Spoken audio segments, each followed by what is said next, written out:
Good morning, parents and learners. Welcome to Valenzuela Facebook Live in Mathematics 7. Before we start, make sure that you have your learning packet, notebook, and ballpen with you for some useful information that you have to write down. For today's lesson, we will discuss gathering data. Let us have the objectives.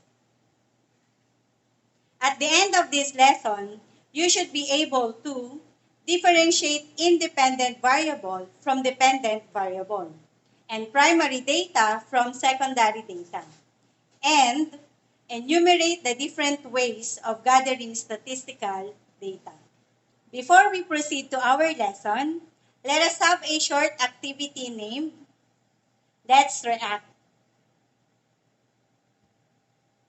You have to identify if the given group of words is a qualitative data or a quantitative data. Hit the heart react button or smile react button that corresponds to your answer. You will be given 5 seconds to place your answer. Are you ready? Let's play. First given, number of people living in your town. Qualitative data for heart and smile for quantitative data. 5 seconds starts now.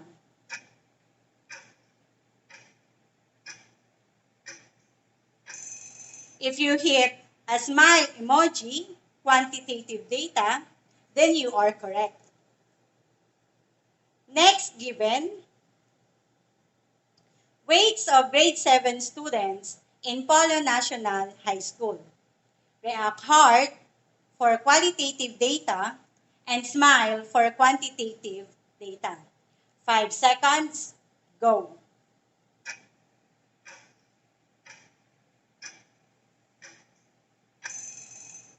If your answer is smile, quantitative data, very good.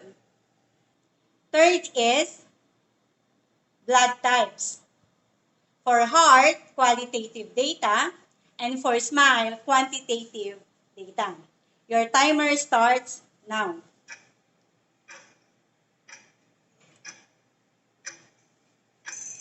The answer is heart, qualitative data.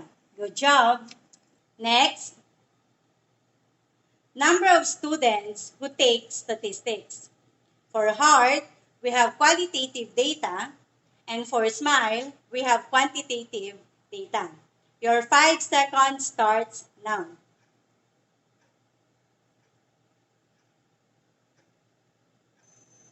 If your answer is smile, quantitative data, that's great. Last is hair colors. Heart, qualitative data. Smile, quantitative data. 5 seconds.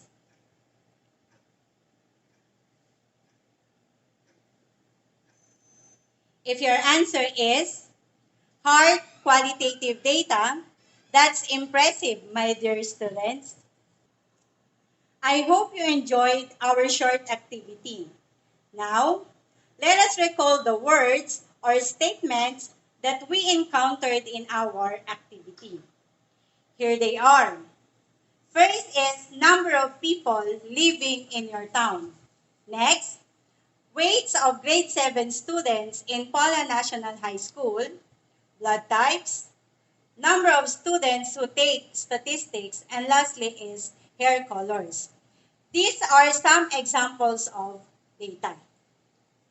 So as a review, what do we mean by data?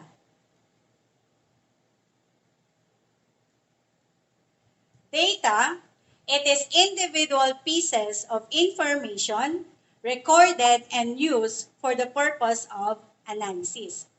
It is the raw information in which statistics are created. Examples, age, contact number, grade average, and number of COVID-19 patients in Valenzuela City. We also encountered the types of data: qualitative data and quantitative data. Qualitative data, it is descriptive information that describes something, while quantitative data, it is numerical information or the ones where numbers are used. As you can see on the screen, we have here another set of examples of data, which can be classified as qualitative data or quantitative data. For qualitative data, we have the rank of students in school, the skin complexions, the brands of COVID-19 vaccines used in the Philippines, and the gender. In quantitative data, we have the number of recoveries from COVID-19, the number of countries affected of COVID-19, age, and temperature. Have you ever wondered how do those data and bits of information being gathered?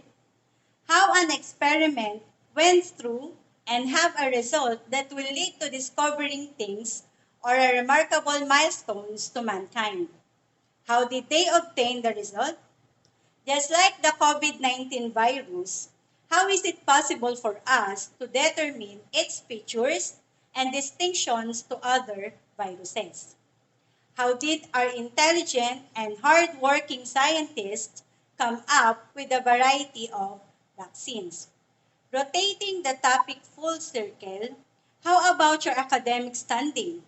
How are grades computed? The answer is all statistics. And we will now deal with one of the most important part of study or a research, which is data gathering. To continue and to deepen the topic, a variable pertains to the characteristics about each individual element of a population or a sample, a parameter that is likely to change. Examples of variable include height, age, weight, and test scores. These data could be different from one individual to another. These are two types of variable, the independent variable and dependent variable. Independent variable is the cause. Its value is independent of other variables in your study, while dependent variable is the effect. Its value depends on changes in the independent variable. For us to concretize the difference between the two types of variables, let us have an example. How does phone use before bedtime affect sleep? The independent variable is the time spent of using phone before going to bed, while the dependent variables are the number of hours of sleep and the quality of sleep. Let me share something. How the COVID-19 pandemic can impact your sleep. According to Cleveland Clinic, stress-related insomnia due to COVID-19 pandemic is definitely a thing, and it's more complicated than typical stress-related sleeplessness. It is because it is not just about the virus, it's also about everything else that changed because of the virus. Loss of sleep has a negative effect on your overall health. Some of the suggestions of a sleep psychologist, Michelle Drierock, to combat the pandemic stress, we need to take a break from the news, stay on schedule, shine a light, and skip the naps. Next are the types of data sources, which are primary data and secondary data. Primary data are the data collected from the people you encountered, while secondary data are the data collected to some agencies or researchers. Did you know how data collection in time of physical distancing happens? The health risk and government measures introduced by COVID-19 have severely limited traditional mechanisms for primary data collection. To help with this new challenge, UNHCR presents a set of challenges and recommendations about the impact of COVID-19 on data activities. To minimize survey fatigue, but also to help maximize the value of available data, UNHCR recommends relying more on secondary data review. We reviewed about data and its types. We also discussed variables and data sources. But how do we gather data? What are the ways or methods of gathering statistical data? There are different ways of gathering data. First is observation, where you gather data using your senses. It is also a tool used regularly to collect data by teacher researchers in the classroom, social workers, and psychologists.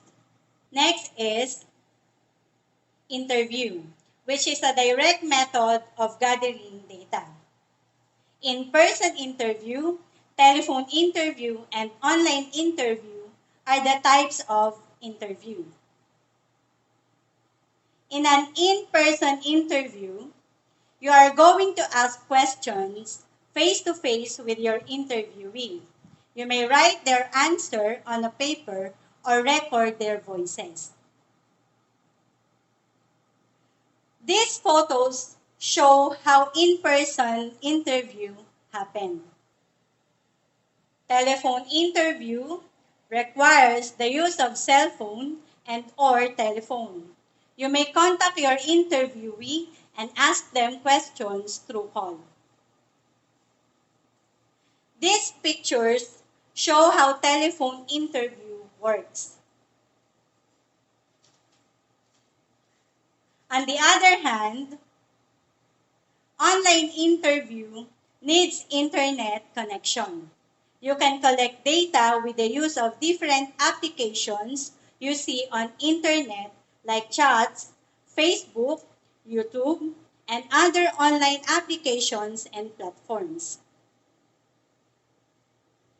These photos shows us how online interview takes place. Another way of gathering data is through questionnaire, which is an indirect method of gathering data. Survey questionnaire and mail questionnaire are the types of questionnaires. Survey questionnaire uses written questions to be answered by the respondents.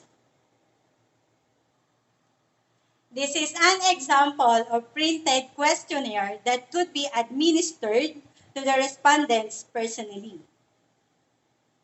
And this one is an example of survey that comes in the form of a Google form that could be used in this time of pandemic, where face-to-face meeting is highly discouraged. Another type of questionnaire is the mail questionnaire. It is where you mail your questions to the postal address of your respondents. It can be also through email, especially in this time of pandemic. Next in the list of ways of gathering data is registration or census. It requires the enactment of law to take effect because it needs the participation of a large group of people. Early registration for grade 7 and voters registration are some examples of registration or census. Another way of gathering data is through experimentation. It is used to find the cause and effect relationship of a certain specimen. This is usually conducted in the laboratories. The first picture is a Japanese experiment that shows how easily coronavirus can spread and what you can do about it. Second photo shows how coronavirus vaccines get a biotech boost. Lastly is sampling. This is a method wherein you gather data in a predetermined number of observations taken from a larger group of people. Sample group is a type of sampling that forms a group of 6 to 10 people with same characteristics and a moderator who will guide the respondents to answer the questions. What an awesome discussion! I hope that you noted all the important information from our lesson. Let us have an activity and it is called fact or bluff. You have to determine if the given statement is a fact or a bluff. React like for fact and haha for bluff. You may type your answer on the comment section below. For the first statement, data is an individual pieces of information recorded and used for the purpose of analysis. Is it a fact or a bluff? 10 seconds starts now.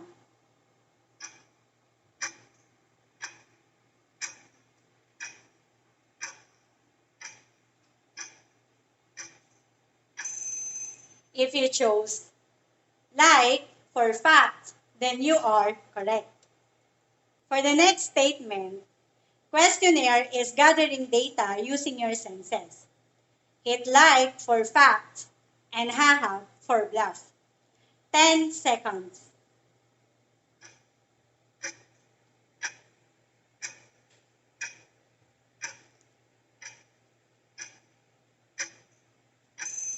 If your answer is haha, good job. Third, experimentation is used to find the cause and effect relationship of a certain specimen. This is usually conducted in the laboratories. Like for fact and haha for bluff. Your timer starts now.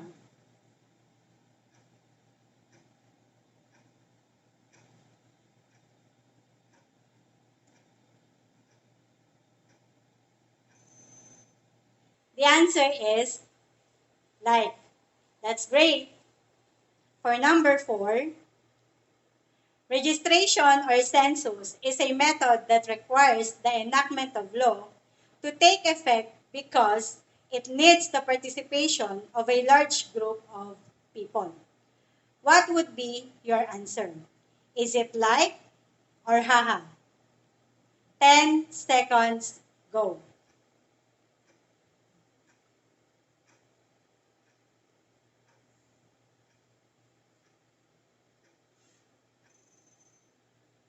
The answer is like, which stands for fact.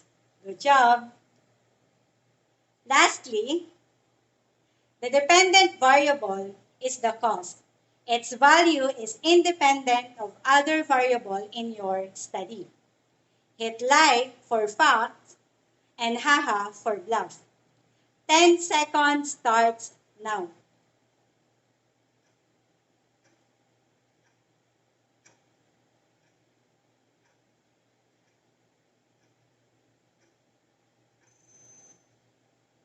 The answer is haha or bluff.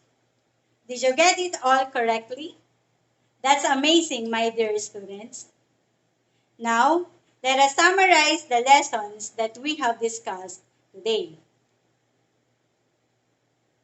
Variable, it is a characteristics about each individual element of a population or sample, a parameter that is likely to change. The types of variable are dependent variable and independent variable. Types of data sources are primary data and secondary data.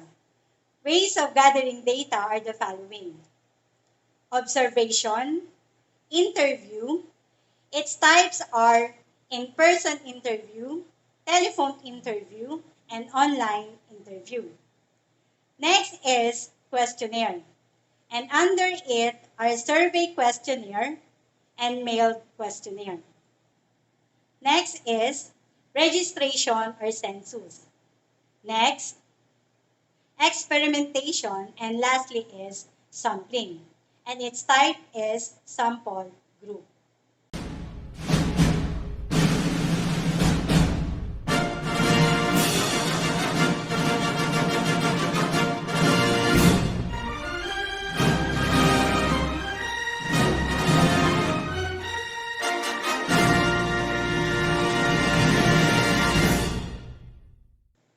I know that you have some questions on your mind.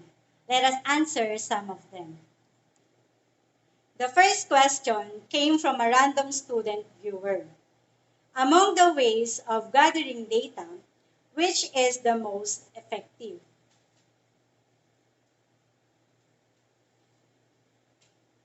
Each way of gathering data has its own unique use. The way of gathering data that you will use depends on your study or research that you will conduct. The second question from a random student: is gathering data important in statistics?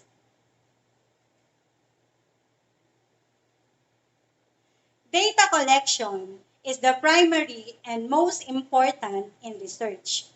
It is where the study begins. It is where all the results will be based, which will make the research or study reliable, relevant, and self-supporting. If you still have some questions, your math teachers would be glad to answer those questions during your follow-up discussion. For your home learning task,